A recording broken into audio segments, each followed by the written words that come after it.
Եթե կա կարծիք, որ այս ամենը հետևանք չի ունենալու, այդ կարծիքը սխալ է։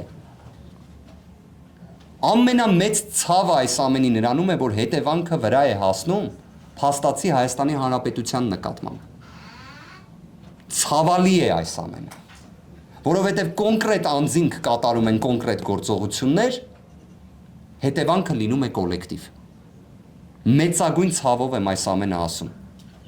Սամվել Կարապետյանին որպես քաղաքական պատանդ ներկայացնելու հիմնավորումներից մեկը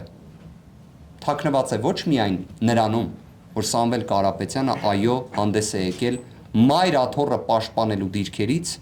հունիսի 17-ին, երբ արդեն նկատվում էր, թե ինչ մեծ ճնշում է, ինչ մեծ ապօրինություն է սկիզբ առել Մայր աթոռի նկատմամբ։ Բայց հիմա ավելի հստակ է, թե ինչի համար էր անհրաժեշտ Սամվել Կարապետյանին ամեն գնով կալանավորել և կալանքի տակ պահել։ Խնդիրներից մեկը այո թաքնված է նրանում, որ մեր ինքնության, մեր Մայր աթոռի նկատմամբ այո կա ուղիղ քաղաքական որոշում, ճնշման,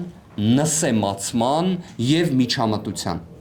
Եվ ազգային բարերար Սամվել Կարապետյանը այո խոչընդոտ է նման վարքագծին։ Բայց այդ վարքագիծը արդյոք ոչ իրավաչափ է։ Մայր աթոռը պաշտպանելը Հայաստանում ոչ իրավաչափ երևույթ է դառել։ Մեր ձևով կմասնակցենք եկեղեցու պաշտպանությանը, Հայաստանի Հանրապետությունում հանգեցնում է 177 օր տևող կալանքի։ Եվ այդ կալանքը հաստատող դատավորները, նման միջնորդություն ներկայացնող քննիչները, նման միջնորդությունը պաշտպանող դատախազները Հայաստանի Հանրապետության քաղաքացիներ են։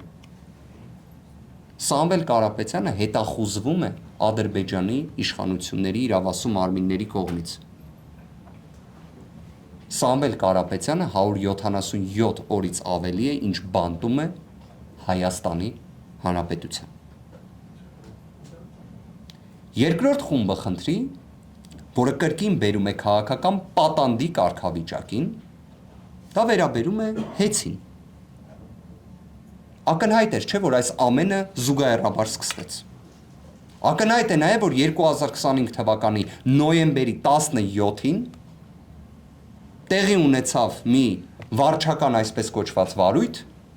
անտեսելով այն փաստը, որ Սահմանադրական դատարանում ընթացող քննություն է առկա կիրառման ենթակա նորմերի վերաբերյալ, եւ որոշվեց հեծին զրկել լիցենզիայից։ Եվ ըստ այն կարգավորումների, որոնք հիմա էլ Սահմանադրական դատարանում քննության առարկա են, պետք է տեղի ունենան բանակցություններ հնարավոր փոխհատուցման վերաբերյալ։